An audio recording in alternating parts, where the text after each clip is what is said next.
opportunity for renewal and enterprise. We shared this need with Baltimore City, worked together with them to really affect some significant and rapid change. I'll give you a few high-level statistics here. In a matter of 3 fiscal years, we have awarded a little more than $44 million to 65 nonprofit private sector organizations who have shovel-ready projects.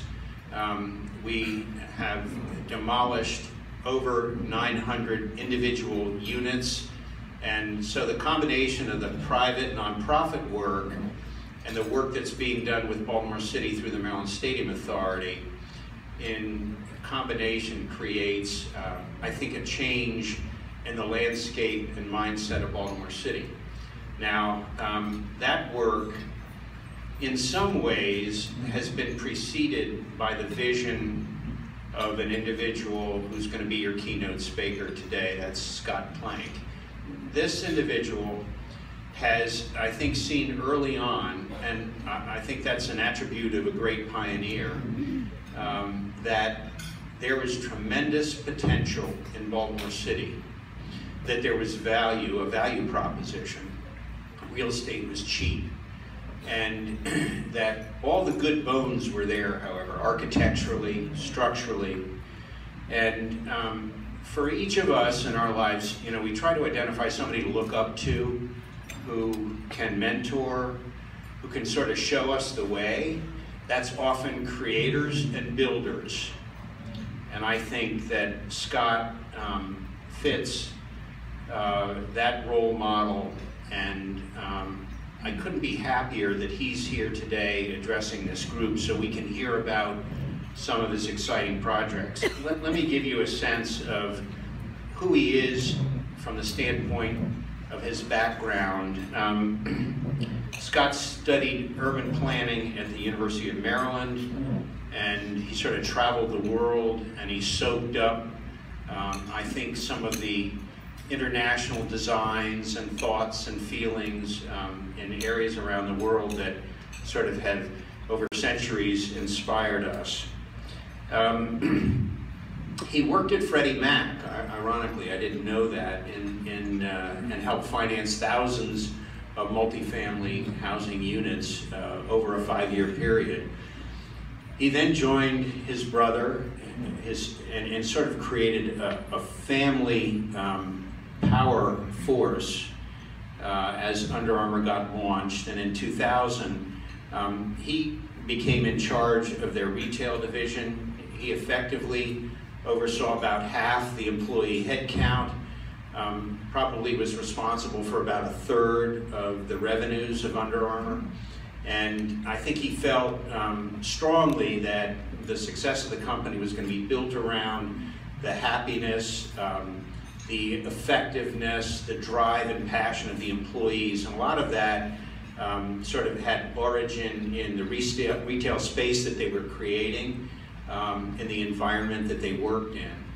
He took this, I guess, priority, and he is, after his departure from Under Armour and through the creation of Warhorse, I think he's identified a number of projects both here in this city and other cities around the nation. And so if I could sort of share with you a couple of the locations, and I'm maybe Scott's going to have to tell you because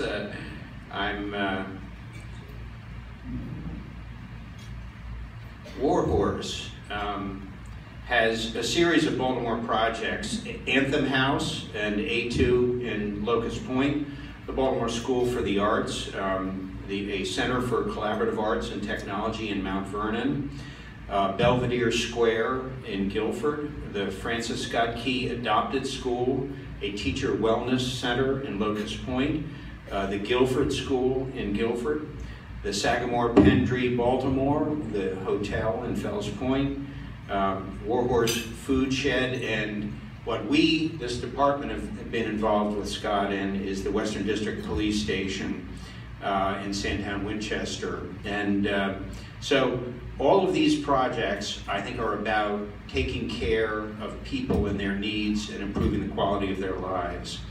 And so I think we are so lucky to have Scott here to share with us his future vision and to get us to sort of buy in and help him out. Scott, welcome.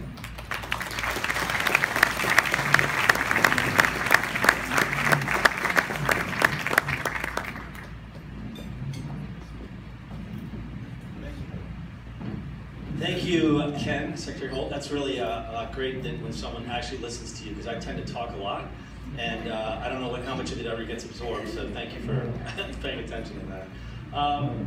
So I thought what would be worthwhile is I know that folks think of what we do, and certainly of Under Armour, and maybe some of the higher projects that you're familiar with, but I do think it's fun to talk about, for me anyway, to talk about the history of sort of how I got here.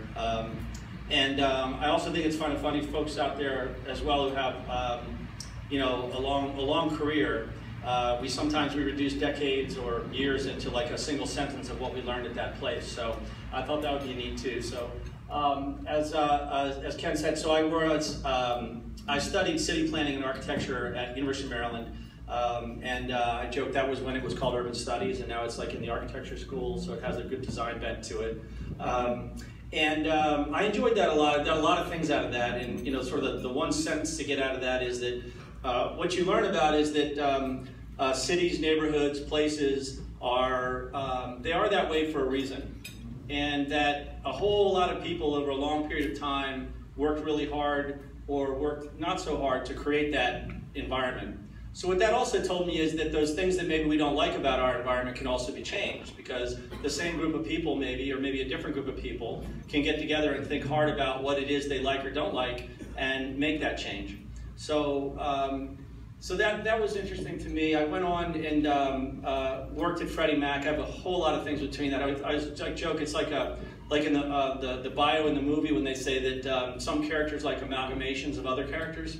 So that's kind of like how my history works, because as he said, there's a whole lot of random stuff between there. But so I went to work at Freddie Mac coincidentally after Hurricane Andrew in South Florida happened. I went down there for a year and built houses and painted houses and did all sorts of anything I could do to make enough money. Came back to DC area, went to business school at American University for finance. And then I went on and worked at Freddie Mac after they offered me a job to pay for the second half of it. So, but what I enjoyed a lot about that, it was a tremendous environment. I had, first was in the asset management of multifamily, as Ken said. So working in some of the most difficult neighborhoods in the Northeast, $1.5 billion portfolio of a lot of the product, a lot of the things we were working on are things that had come out of, like, you know, the last recession, if you will, because it was negative. It was a lot of difficult projects. And we also learned a lot about, I learned a ton about, you know, working in neighborhoods and understanding more and more, like, what is it that drives and motivates a neighborhood that might be disadvantaged or overlooked. And, you know, I'm talking about things like East Orange, New Jersey, and the Bronx, and, you know, Brooklyn, and some of these places that, you know, interestingly enough, now that we've all lived a bit longer, we now also can see that even places like that can change in a very positive way too. So, but to me, probably the most important thing to learn there, particularly relative to Freddie Mac and what we're talking about is housing, is how important it is to have stability in where you live. You know, stability in where you live has to do with stability of your, not just like maybe your job, but for your kids, like where they're going to school. And we all know that, and again, this is something I learned very viscerally there for 5 years engaging in this communities all the time, was, you know, the difficulty of the person who might have to rent hop, right? And their kids are moving from place to place or going to neighborhood to neighborhood. It makes it so difficult to create a fabric, and it makes it also really difficult for that kid to have any feeling of connection to that neighborhood or the people around them when you're constantly moving. And then, of course, Under Armour, which people are probably more familiar with, as Ken said. So I went there. I was continuing to work at Freddie Mac for 5 years, and I like to joke that, you know, I realized I was at some point I was moonlighting at Freddie Mac and working at Under Armour. So I had to go and go work full time at Under Armour.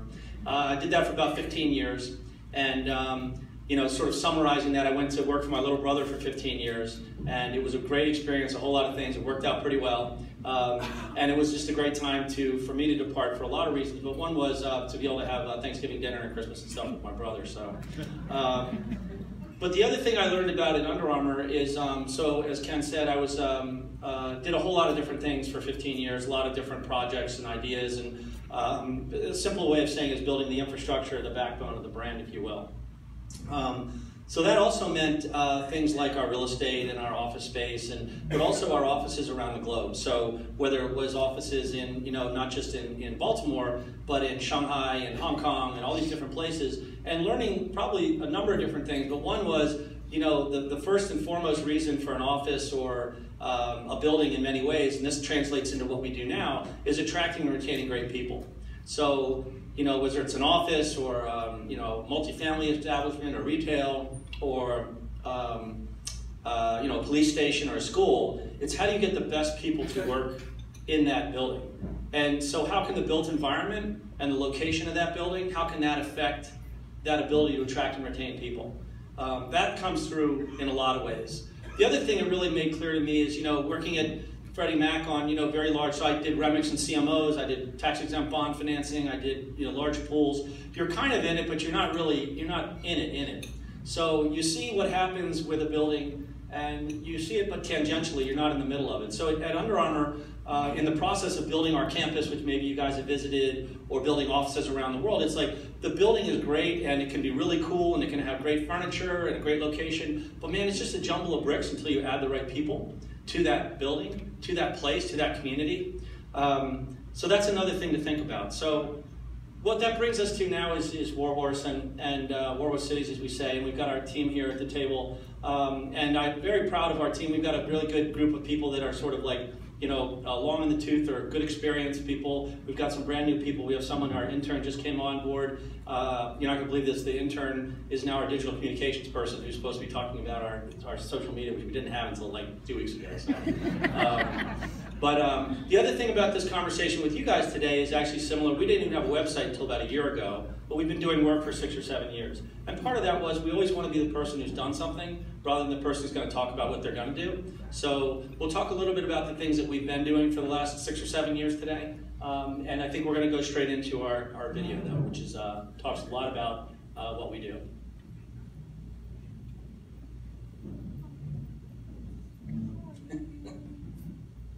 Sophia, get on it.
Rudy. Look at the pictures and read the words. Okay, great. So a lot of folks will talk to us like, how do you, what is it we look for? How do you join our organization, or how do you become part of what we do? And it's really very simple. It's about shared values. And that's over a long period of time, realizing that you can, there's a concept of, hire on fit, hire on function, fire on fit. But this idea that people have to really all have a belief in what we do, and whether it's the folks who work with us, the people we partner with us. So I'll spare you reading it, but you can see the concept there. And so it's always important, and that's about the why. Is why do we do what we do? Why did I want to do what I'm doing? And for me personally, it's also because I just very, very much enjoy engaging with lots of people that I wouldn't otherwise talk to. And Secretary Holt has a good impression there. Like, in what other universe am I going to spend 18 months in Sandtown, Winchester, with police and neighborhood and so many other people that just expand my mind into what is a city and how does a city work. I find it really interesting and fascinating. And sort of the how for us is about the Warhorse Cities and our CDC. So last summer we realized that we were doing quite a lot of work, not-for-profit work through the foundation, through our family foundation with Dana. And a lot of that work was more of like what would you call it, project work rather than programmatic work. And for us to move and shift towards an idea of programmatic work, which also frankly came about based on the uprisings that we all know about, is I also, maybe like a lot of people, started looking at West Baltimore and thinking, well, you know what, I've never been there either. I don't really know what's going on. So we spent a lot of time there. I personally spent a lot of time there. Our team then spent a lot of time there looking at that neighborhoods and those different neighborhoods and thinking about them as, why is it that nobody goes to that neighborhood? Why is it that, I don't mean like that's always a bad thing. Why is it that development isn't happening in that neighborhood? Why aren't people thinking of that neighborhood as an opportunity? And when you think about it, it's very close. It's on MLK, it's close to 95. It has so many different characteristics. It's close to Biopark. So many characteristics that would be similar to what you'd look at in maybe it's Inner Harbor or Locust Point. So, and so the CDC came about because we realized that in order for us to buy and be an operator, we had to do for the foundation work, we had to create a not-for-profit organization. We've subsequently realized that's actually a very powerful way to do a lot of work that we're doing now, and a really powerful way to work with the state and other foundations, to work with the federal government, et cetera, in order to become what we think we can be is very much of a force and an influencer and an executor in some of these neighborhoods, in particular West Baltimore. So our neighborhood strategy is actually pretty simplistic, simply stated, maybe not so simply done, but it's real estate, hospitality, and then philanthropy. And the philanthropy comes about in many cases when, as we know, within the government, it's very hard to get people to move quickly, but you want to go into a neighborhood, and in the real estate development business, you have to move relatively quickly. So what we do is we use all of these different things together. And I can give you some examples of that. So Locust Point, this is also good examples of what we do between our, basically Warhorse Cities, our for-profit, and our Warhorse City CDC, our not-for-profit business. So this is what you guys may know as Anthem House, disused industrial site. It's A1 and A2, it's 246 apartments. We are 3 months open on Anthem House, which is fantastic. Alta 47, you guys may know or may not know, we're building 47 townhouses, also Locust Point. But then what you may or may not know also is that, again, towards Secretary Holt's point, for the past 6 or 7 years, we've been working at Francis Scott Key Middle School, and philanthropically, my family, we put over $1 million into the school, and for a whole lot of different reasons, to promulgate the ideas that we like to push, the ideas that, again, about attracting and retaining great people, how do you improve the infrastructure, a built environment to do that, and then also the simplicity of, wow, wouldn't it be great if that school was the place that all the best teachers wanted to go, and that would, I think, make it long-term the place that all the students would want to go, which long-term would make it a place where you want to live. So more and more, and maybe we can, in some small way affect that, live in the city until you have kids and then move out to the burbs. So this is something that people don't know a ton about, but we have a pretty substantial investment in San Francisco, primarily in the Tenderloin neighborhood. The Tenderloin neighborhood also started buying 6-7 years ago. For those who don't know, it is in the middle of Market Street, which is effectively like in the middle of any Wisconsin Avenue, for goodness sakes.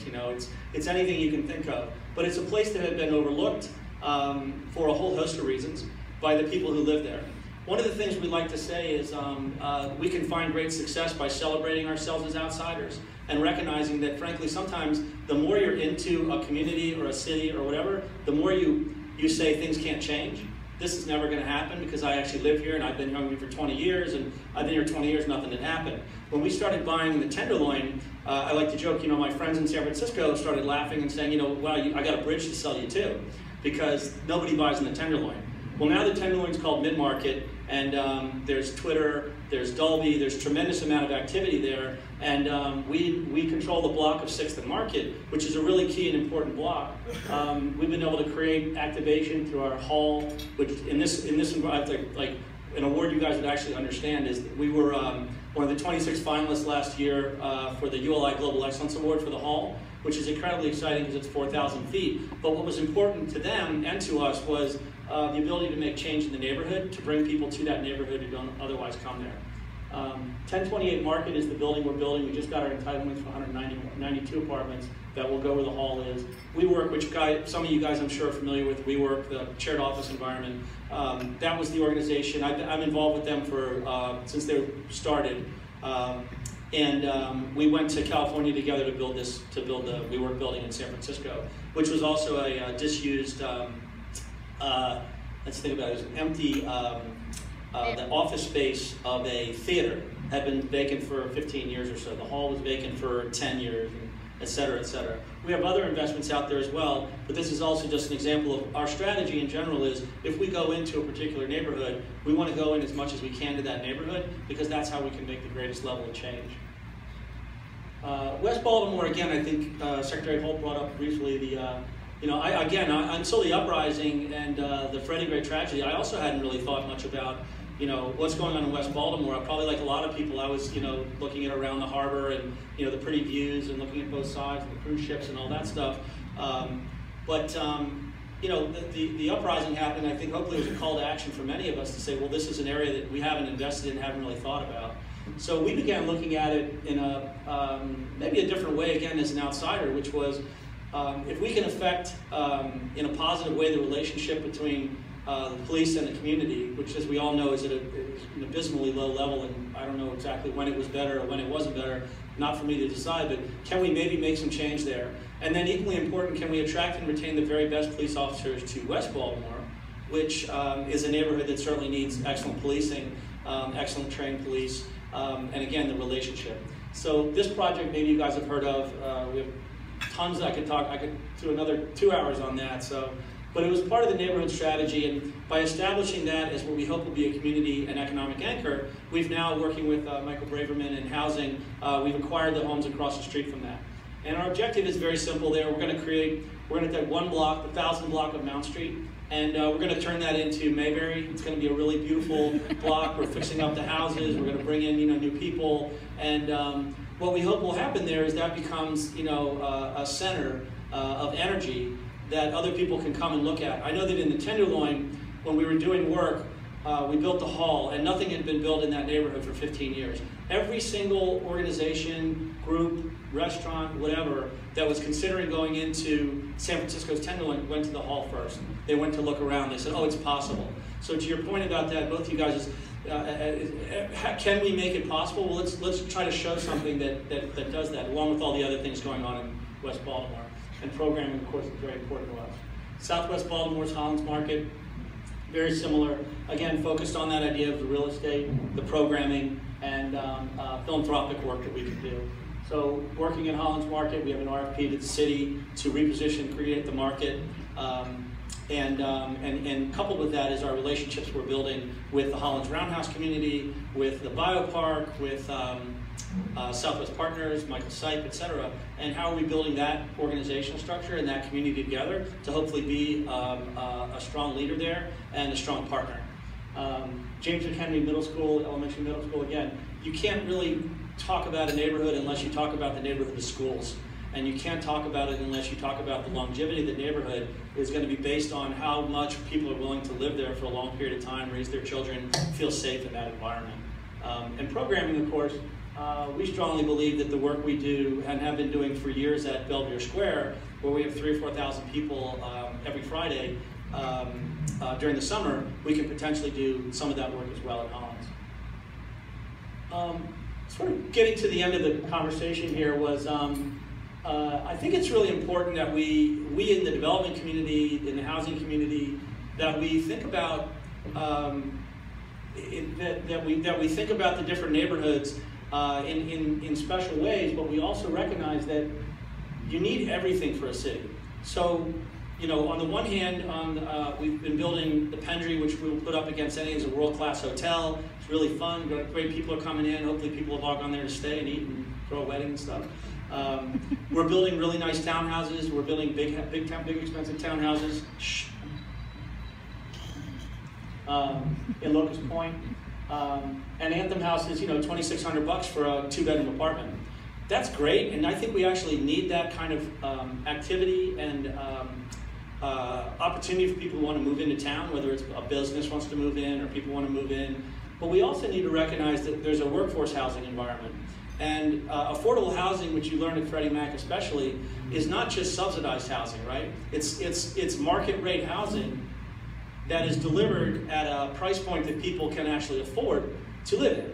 So in some of the projects we're doing there, we've already acquired a number of houses. We put them back on the market for rent, and you know, we're renting 2- and 3-bedroom townhouses that are you know, restored and nice, and that are, you know, $1,200 a month.